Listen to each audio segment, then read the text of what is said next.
Hello students, welcome to SV Academy Rawla online classes. ਅੱਜ ਮੈਂ class 12th art ਵਿੱਚ subject Punjabi ਦਾ lesson number 4 ਦੇ question answer करवाऊँगी। इस पाठ का नाम है मैनू जानना का क्वेश्चन आंसर करवावांगी। इस कहानी विच मैं पात्र है जो एक आदमी देखता है जो बहुत ही कमज़ोर होंदा है। उसनूं कहता है कि मैं तेरा समान चक के रखा वा, पर उसनूं जानन लई उत्सुक हुंदा है। मैं पात्र हुंदा है वो उस बंदे बारे जानना चाहुंदा है। उसनूं उस बारे पुछदा है। मैं पात्र है जो उसनूं उस बारे पुछदा है कि तू कित्थों है, कित्थों दा रहण वाला है। उस हौली हौली उस नाल वाह पा लैंदा है। उहनूं कहंदा है कि मैं तैनूं जानना है। तां जो दूसरा वो पात्र हुंदा है, वो पात्र उसकी गल सुन के खुश हो जाता है कि चलो कोई मैनूं इस शहर विच जानदा तां है। फिर उसदे घरे आंदा है, उसनूं घुमाण लैके जांदा है, उसनूं अपने परिवार बारे दसदा है। मैं पात्र नूं दसदा है अपने परिवार बारे, विआह संबंधी दसदा है कि मैं हुण मुल वोटी लैके आनी है, इसलिए पैसे जोड़ रहा हूँ।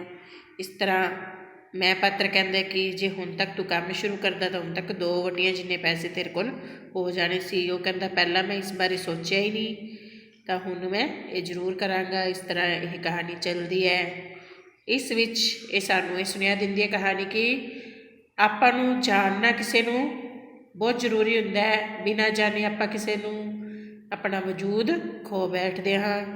इस तरह मैं हुण क्वेश्चन आंसर करवाउण जा रही हाँ। मैं पात्र, पहला क्वेश्चन की है, मैं पात्र कहानी दे आरंभ विच उस बारे की सोचदा है।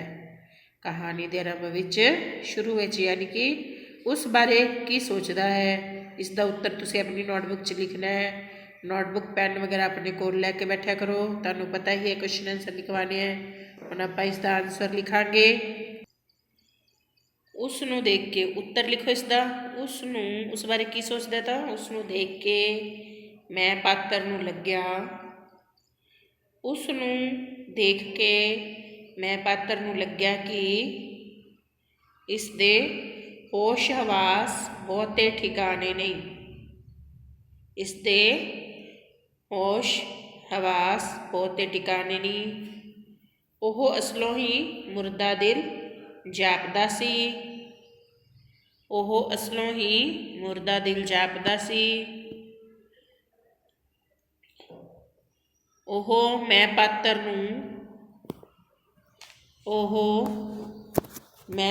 नूं मनुखता दा बड़ा मिथ्या होया नमूना जाप्या।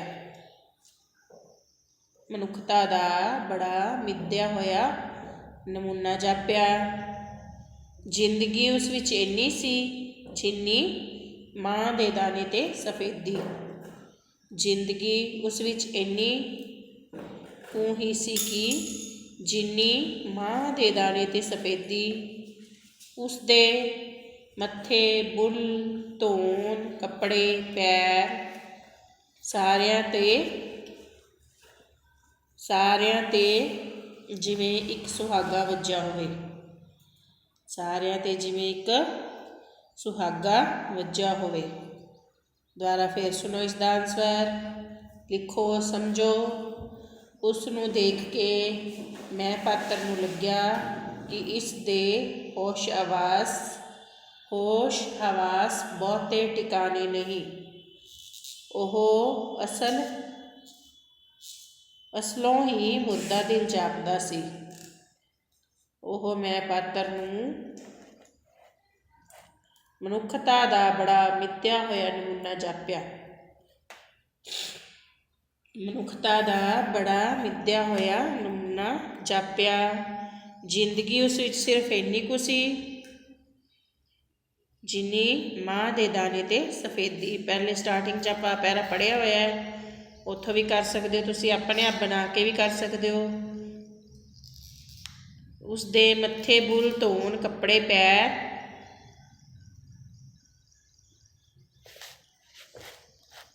ਸਾਰਿਆਂ ਤੇ ਜਿਵੇਂ ਇੱਕ ਸੁਹਾਗਾ ਵੱਜਾ ਹੋਵੇ।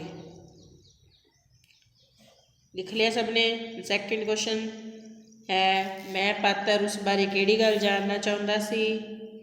ਮੈਂ ਪਾਤਰ ਉਸ ਬਾਰੇ ਕਿਹੜੀ ਗੱਲ ਜਾਣਨਾ ਚਾਹੁੰਦਾ ਸੀ।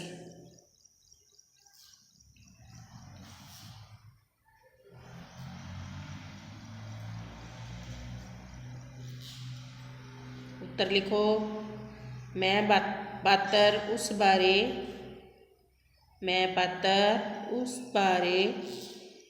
जानन लई काहला पै रिहा सी कि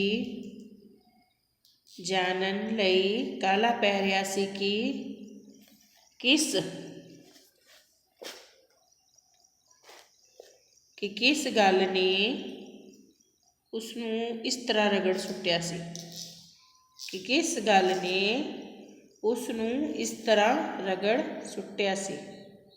मतलब वो इन्ना कमज़ोर क्यों सी, ये गल जानना चाहता सी भी उसकी हालत इस तरह किस तरह हुई।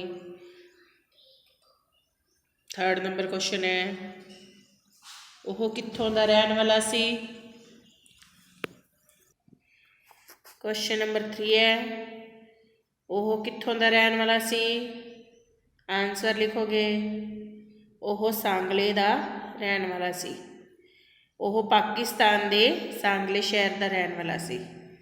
कित्थों दा रहन वाला सी, वह पाकिस्तान दे सांगले शहर दा रहन वाला सी। लिख लिया सबने। आगे चलो। फोर्थ नंबर क्वेश्चन, मैं पात्र ने सांगले संबंधी की सुनिया होया सी।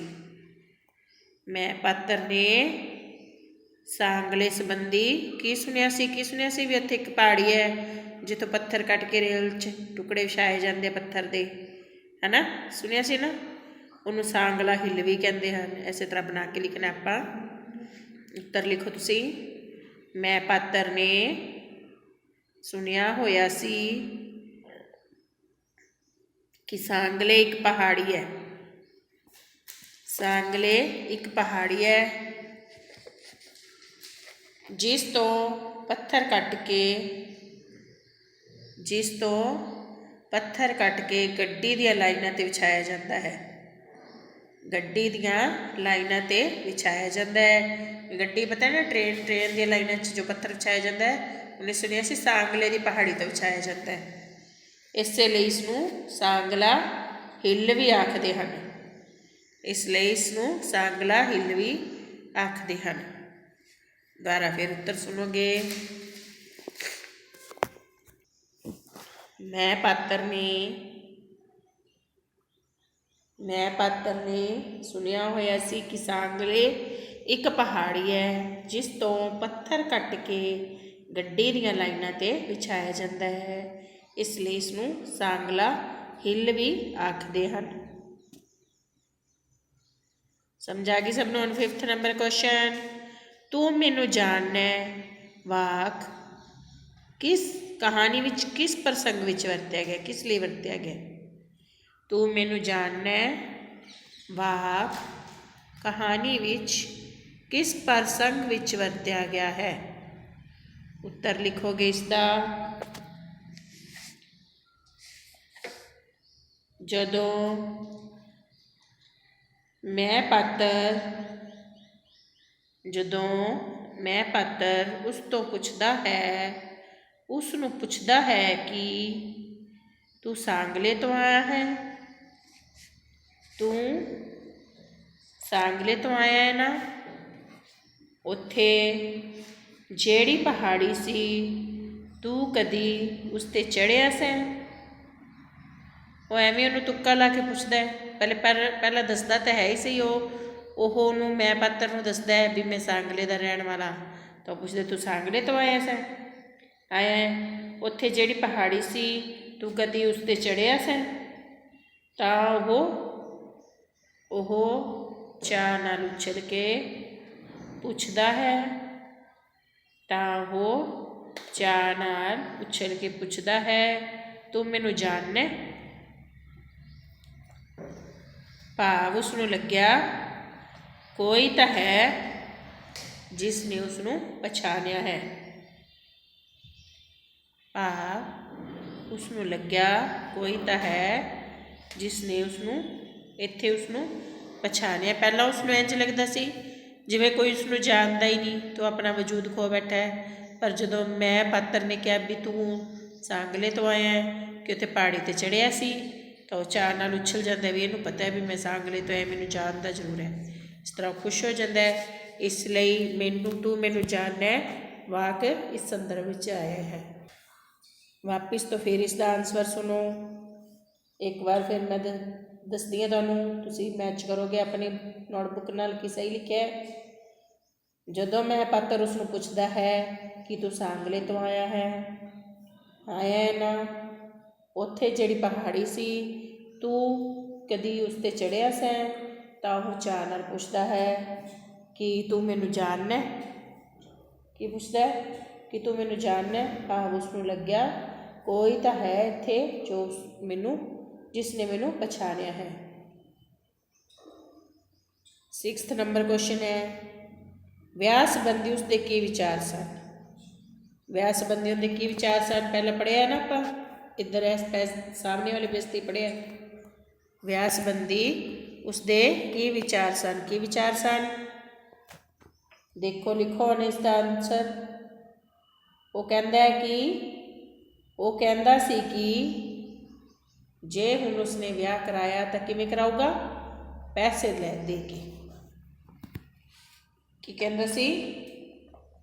ਉਹ ਕਹਿੰਦਾ ਸੀ ਕਿ ਹੁਣ ਜੇ ਉਹ ਜਾਂ ਉਸਨੇ ਵਿਆਹ ਕਰਵਾਇਆ ਤਾਂ ਪੈਸੇ ਦੇ ਕੇ ਹੀ ਕਰਵਾਏਗਾ। ਉਹ ਕਹਿੰਦਾ ਸੀ ਕਿ ਹੁਣ ਜੇ ਉਸਨੇ ਵਿਆਹ ਕਰਵਾਇਆ ਤਾਂ ਪੈਸੇ ਦੇ ਕੇ ਹੀ ਕਰਵਾਏਗਾ। ਲਿਖ ਲਿਆ ਸਭ ਨੇ? 7th ਨੰਬਰ ਕੁਐਸਚਨ ਹੈ ਹੁਣ, ਮੈਨੂੰ ਜਾਣਨਾ ਕਹਾਣੀ ਕੀ ਸੁਨੇਹਾ ਦਿੰਦੀ ਹੈ? ਮੈਨੂੰ ਜਾਣਨਾ ਕਹਾਣੀ ਕੀ ਸੁਨੇਹਾ ਦਿੰਦੀ ਹੈ? ਉੱਤਰ ਲਿਖੋਗੇ ਇਸ ਦਾ।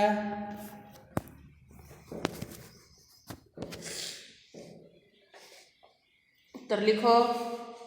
ਇਹ ਕਹਾਣੀ ਸਾਨੂੰ ਸੁਨੇਹਾ ਦਿੰਦੀ ਹੈ ਕਿ ਜਿਸ ਮਨੁੱਖ ਨੂੰ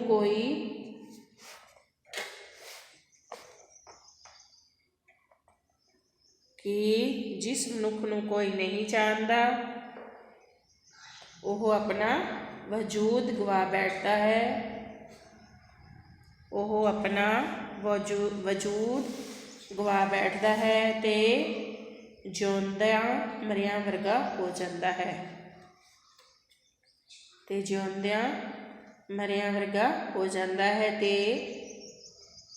ਥੋੜ੍ਹੀ ਜਿਹੀ ਅਪਣਤ ਵੀ ਉਸਨੂੰ ਜ਼ਿੰਦਗੀ ਜਿਉਣ ਦਾ ਹੌਸਲਾ ਦੇ ਦਿੰਦੀ ਹੈ। ਥੋੜ੍ਹੀ ਜਿਹੀ ਅਪਣਤ ਵੀ ਉਸਨੂੰ ਜ਼ਿੰਦਗੀ ਜਿਉਣ ਦਾ ਹੌਸਲਾ ਦੇ ਦਿੰਦੀ ਹੈ। ਵਾਪਿਸ ਤੋਂ ਫਿਰ ਇੱਕ ਵਾਰ ਫਿਰ ਆਪਣਾ ਇਸ ਦਾ ਆਨਸਰ ਸੁਣਾਂਗੇ, ਲਿਖਾਂਗੇ ਤੇ ਸਮਝਾਂਗੇ।